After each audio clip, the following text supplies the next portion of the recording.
একটা পরিবেশ বান্ধব গ্রাম করব ভাবতেছি আমরা। কিন্তু সেই ভাবনার জায়গাটা আমরা মোটামুটি একটা জায়গায় গেলাম, কাজ করলাম, একটা টিম নিয়ে কাজ করতেছি, ঠিক আছে।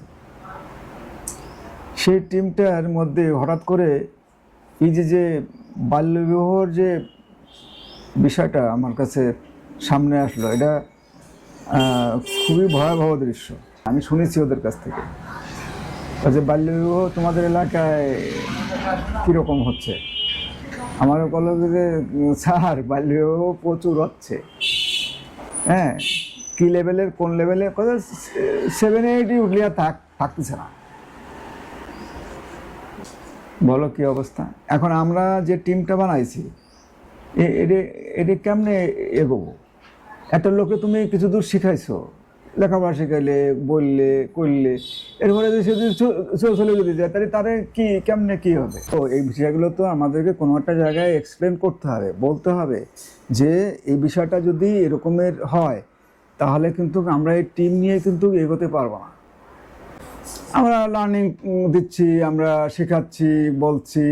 তবে একটা রিজন আসছে, একজন আমাকে বলছে যে মধ্যবিত্ত পরিবার তো আমরা, এই জন্যে বাবা মা মনে করে যে বিয়ের সাথে দিয়ে দিতে পারলে ভালো।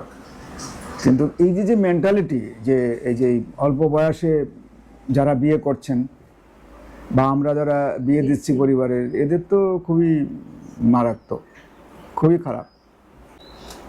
এটা শুধুমাত্র ওই গ্রামে নট দ্যাট, এটা হয়তো দেখা গেল যে আমরা তো জানি যে নড়াইল জেলাতে সারা বাংলাদেশের মধ্যে দ্বিতীয় অবস্থান করতেছে বাল্যবিবাহে।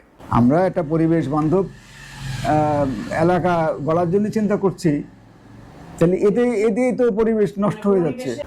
আমি ঠিক বুঝে উঠতে পারতেছি না।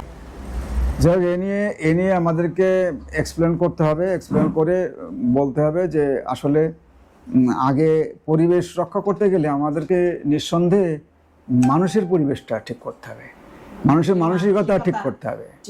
তা না হলে গাছ লাগাও, গাছ কাটিয়ে ফেলবে, ওটা তো তার পরিবেশের মধ্যে মানসিকতাই ভাবে ডেভেলপ করেছে, তাহলে তো আর গাছ লাগায় পরিবেশ রক্ষা করা যাবে না। শুধুমাত্র মানসিক পরিবেশটা আগে তৈরি করতে হবে, তাহলে পরিবেশটা রক্ষা করা সম্ভব হবে।